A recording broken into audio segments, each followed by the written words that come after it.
Vous écoutez la leçon biblique de l'Église de la Science chrétienne indépendante de Plainfield, située à Plainfield, New Jersey, États-Unis d'Amérique. Leçon du dimanche 26 avril 2020. Sujet: période probatoire après la mort. Texte d'or, psaume. Pour moi, dans mon innocence, je verrai ta face. Dès le réveil, je me rassasierai de ton image.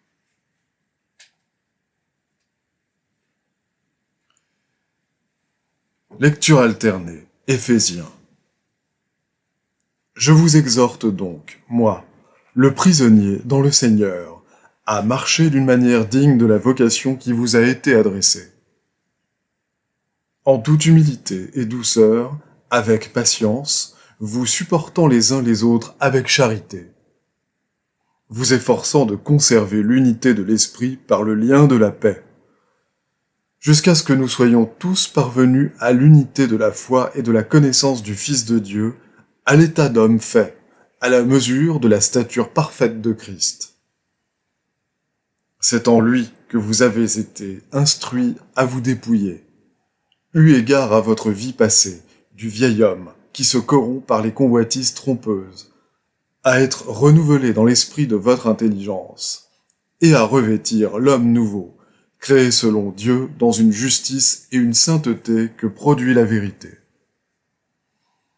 C'est pour cela qu'il est dit « Réveille-toi, toi qui dors, relève-toi d'entre les morts, et Christ t'éclairera. » La Bible. L'Éternel est mon berger, je ne manquerai de rien. Quand je marche dans la vallée de l'ombre de la mort, je ne crains aucun mal, car tu es avec moi. Ta houlette et ton bâton me rassurent. Oui, le bonheur et la grâce m'accompagneront tous les jours de ma vie, et j'habiterai dans la maison de l'Éternel jusqu'à la fin de mes jours. Après cela, Jésus s'en alla de l'autre côté de la mer de Galilée, de Tibériade. Il y avait un homme malade, Lazare, de Béthanie, village de Marie et de Marthe, sa sœur.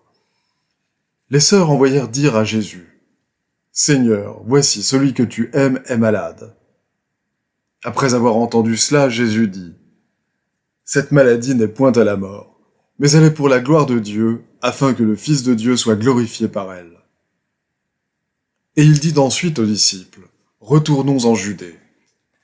Lazare, notre ami, dort, mais je vais le réveiller. » Les disciples lui dirent, « Seigneur, s'il dort, il sera guéri. » Jésus avait parlé de sa mort, mais ils crurent qu'il parlait de l'assoupissement du sommeil. Alors Jésus leur dit ouvertement, « Lazare est mort. » Jésus, étant arrivé, trouva que Lazare était déjà depuis 4 jours dans le sépulcre. Marthe dit à Jésus, « Seigneur, si tu eusses été ici, mon frère ne serait pas mort. Mais maintenant même, je sais que tout ce que tu demanderas à Dieu, Dieu te l'accordera. »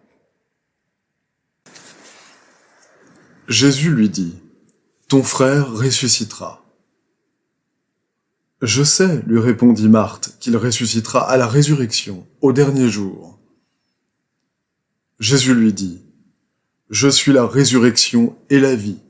Celui qui croit en moi vivra quand même il serait mort. Et quiconque vit et croit en moi ne mourra jamais. » Lorsque Marie fut arrivée là où était Jésus, et qu'elle le vit, elle tomba à ses pieds et lui dit, « Seigneur, si tu eusses été ici, mon frère ne serait pas mort. » Jésus la voyant pleurer, elle et les Juifs qui étaient venus avec elle, frémit en son esprit et fut tout ému.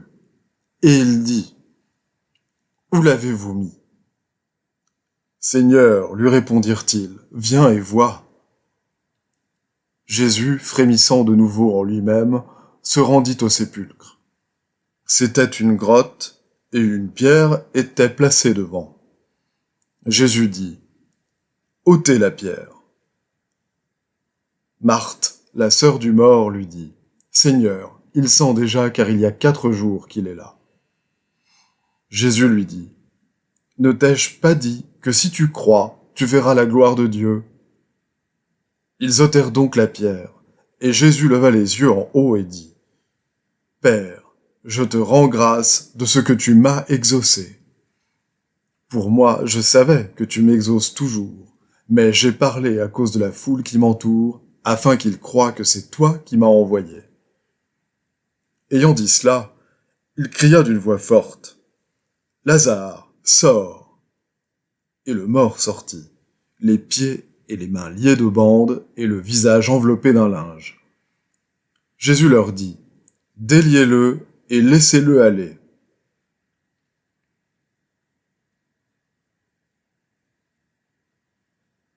En vérité, je vous le dis, celui qui écoute ma parole et qui croit à celui qui m'a envoyé, a la vie éternelle et ne vient point en jugement, mais il est passé de la mort à la vie. Voici, je vous dis un mystère. Nous ne mourrons pas tous, mais tous nous serons changés. En un instant, en un clin d'œil, à la dernière trompette. La trompette sonnera, et les morts ressusciteront incorruptibles. Et nous serons changés, car il faut que ce corps corruptible revête l'incorruptibilité, et que ce corps mortel revête l'immortalité. Lorsque ce corps corruptible aura revêtu l'incorruptibilité, et que ce corps mortel aura revêtu l'immortalité, alors s'accomplira la parole qui est écrite. La mort a été engloutie dans la victoire. C'est l'heure de vous réveiller enfin du sommeil, car maintenant le salut est plus près de nous que lorsque nous avons cru. Si donc vous êtes ressuscités avec Christ, cherchez les choses d'en haut, où Christ est assis à la droite de Dieu. Affectionnez-vous aux choses d'en haut, et non à celles qui sont sur la terre, car vous êtes morts, et votre vie est cachée avec Christ en Dieu. Quand Christ, votre vie, paraîtra, alors vous paraîtrez aussi avec lui dans la gloire.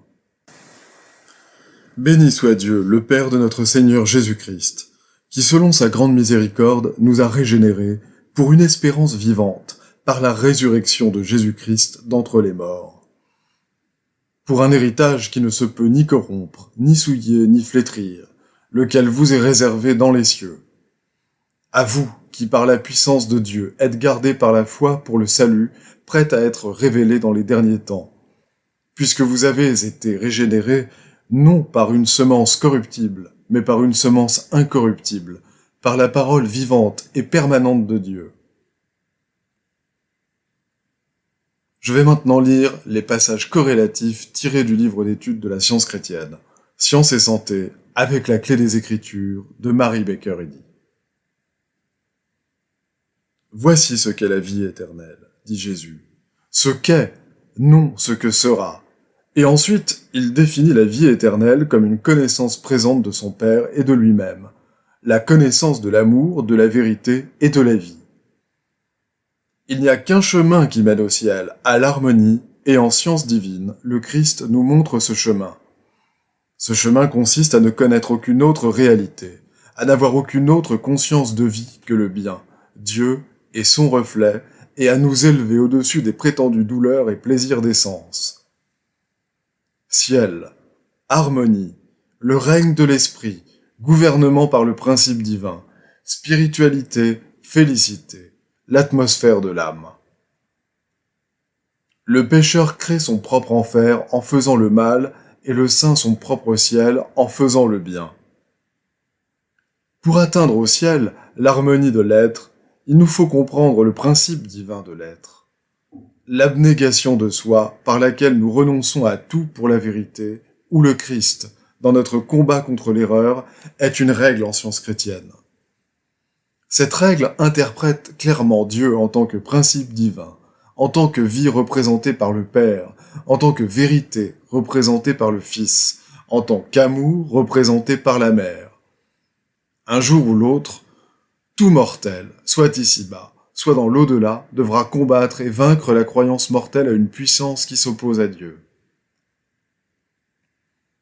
Si les mortels ne comprennent nullement le principe, la règle et la démonstration de l'être de l'homme avant d'être surpris par ce qui est appelé la mort, ils ne monteront pas plus haut spirituellement sur l'échelle de l'existence en raison de cette seule expérience, mais demeureront aussi matériels qu'avant cette transition, cherchant encore le bonheur au moyen du sens matériel au lieu du sens spirituel de la vie, et poussés par des mobiles égoïstes et inférieurs. Si le changement appelé la mort détruisait la croyance au péché, à la maladie et à la mort, c'est à ce moment même que l'on atteindrait au bonheur, et ce bonheur serait à jamais permanent. Mais il n'en est pas ainsi. La perfection n'est acquise que par la perfection. Ceux qui sont injustes seront encore injustes, jusqu'à ce que, en science divine, le Christ, la vérité, fasse disparaître toute ignorance et tout péché. Le péché et l'erreur auxquels nous sommes asservis à l'instant de la mort ne cessent pas à ce moment-là, mais continuent jusqu'à la mort de ces erreurs. Nous savons que tout sera changé en un clin d'œil quand sonnera la dernière trompette, mais ce dernier appel de la sagesse ne peut venir avant que les mortels n'aient répondu à chaque appel moindre pendant que se développe le caractère chrétien. Les mortels ne doivent pas s'imaginer que la croyance à l'expérience de la mort les réveillera à l'être glorifié. Le salut universel repose sur le progrès et le temps d'épreuve, sans lequel on ne peut l'atteindre. Le ciel n'est pas une localité, mais un état divin de l'entendement dans lequel toutes les manifestations de l'entendement sont harmonieuses et immortelles, parce que le péché ne s'y trouve pas, et qu'on y découvre que l'homme n'a pas de justice qui lui soit propre, mais qu'il possède l'Esprit du Seigneur, ainsi que le dit l'Écriture. Aucun jugement dernier n'attend les mortels, car le jour du jugement, celui de la sagesse, vient d'heure en heure et continuellement. Le jugement par lequel l'homme mortel est dépouillé de toute erreur matérielle. Il est tout aussi impossible que les pécheurs reçoivent leur plein châtiment de ce côté-ci de la tombe qu'il l'est à ce monde de donner aux justes leur pleine récompense. Il est inutile de supposer que les méchants puissent se complaire dans leurs offenses jusqu'au dernier moment et être ensuite soudainement pardonnés et poussés dans le ciel, ou de supposer que la main de l'amour se contente de nous donner que travail, sacrifice, croix à porter, épreuves multipliées et railleries de nos mobiles en retour de nos efforts pour bien faire. Jésus, parlant de Lazare, dit « Lazare, notre ami, dort, mais je vais le réveiller. » Jésus ressuscita Lazare grâce à sa compréhension que Lazare n'était pas mort, non en admettant que son corps était mort et était ensuite revenu à la vie. Si Jésus avait cru que Lazare avait vécu dans son corps, ou qu'il y était mort, le Maître eût été sur le même plan de croyance que ceux qui avaient enseveli le corps, et il n'eût pu le ressusciter. L'état physique inchangé de Jésus après ce qui semblait être la mort fut suivi de son élévation au-dessus de toute condition matérielle. Et cette élévation expliqua son ascension et révéla incontestablement un état d'épreuve et de progression au-delà de la tombe. Jésus était le chemin, c'est-à-dire qu'il traça le chemin pour tous les hommes. Dans sa démonstration finale, appelée l'ascension, qui mit fin à sa carrière terrestre, Jésus s'éleva au-dessus de la perception physique de ses disciples, et les sens matériels ne le revirent plus. Lorsque l'être sera compris, on reconnaîtra que la vie n'est ni matérielle ni finie, mais qu'elle est infinie, qu'elle est Dieu, le bien universel, et la croyance que la vie ou l'entendement a jamais été dans une forme finie, où le bien dans le mal, sera détruite. On comprendra alors que l'esprit n'est jamais entré dans la matière, et par conséquent n'a jamais été ressuscité de la matière. Quand l'homme sera parvenu à l'être spirituel et à la compréhension de Dieu, il ne pourra plus communiquer avec la matière, ni y retourner, pas plus qu'un arbre ne peut retourner dans sa graine. L'homme ne semblera pas non plus être corporel, mais il sera une conscience individuelle caractérisée par l'esprit divin en tant qu'idée, non en tant que matière. Les croyances à la souffrance, au péché et à la mort sont irréelles. Lorsque la science divine sera universellement comprise, Ces croyances n'auront aucun pouvoir sur l'homme, car l'homme est immortel et vit de par l'autorité divine. Pendant les siècles de sensualisme, il se peut que nous n'acquérions pas la science chrétienne absolue avant de passer par le changement appelé la mort, car nous n'avons pas le pouvoir de démontrer ce que nous ne comprenons pas. Mais il faut que le moi humain soit évangélisé. Dieu nous demande d'accepter aujourd'hui même cette tâche avec amour, d'abandonner aussi vite que possible le matériel et de travailler au spirituel qui détermine ce qui est extérieur et réel. Lorsque nous trouverons le chemin de la science chrétienne et que nous reconnaîtrons l'être spirituel de l'homme, nous verrons et comprendrons la création de Dieu, toutes les splendeurs de la terre et des cieux et de l'homme. C'est là la nouvelle naissance qui continue d'heure en heure, par laquelle les hommes peuvent avoir pour hôte des anges, les vraies idées de Dieu, le sens spirituel de l'être. Les devoirs quotidiens de Mary Baker Eddy. Prière quotidienne. Il sera du devoir de tout membre de cette Église de prier chaque jour. Que ton règne vienne, que le règne de la vérité, de la vie et de l'amour divin soit établi en moi et élimine de moi tout péché. Et puisse ta parole enrichir les affections de toute l'humanité et la gouverner. Règles pour les mobiles et les actes. Ni l'animosité, ni un attachement purement personnel ne doivent déterminer les mobiles ou les actes des membres de l'Église mère.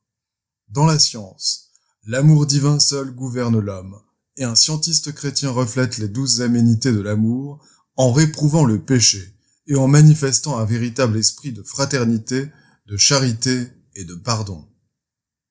Les membres de cette Église doivent journellement veiller et prier pour être délivrés de tout mal, pour ne pas prophétiser, juger, condamner, conseiller, influencer ou être influencés d'une manière erronée. Vigilance face au devoir. Il sera du devoir de chaque membre de cette Église de se défendre journellement contre la suggestion mentale agressive et de ne pas se laisser entraîner à oublier ou à négliger son devoir envers Dieu, envers son leader et envers l'humanité. Par ses œuvres, il sera jugé et justifié ou condamné.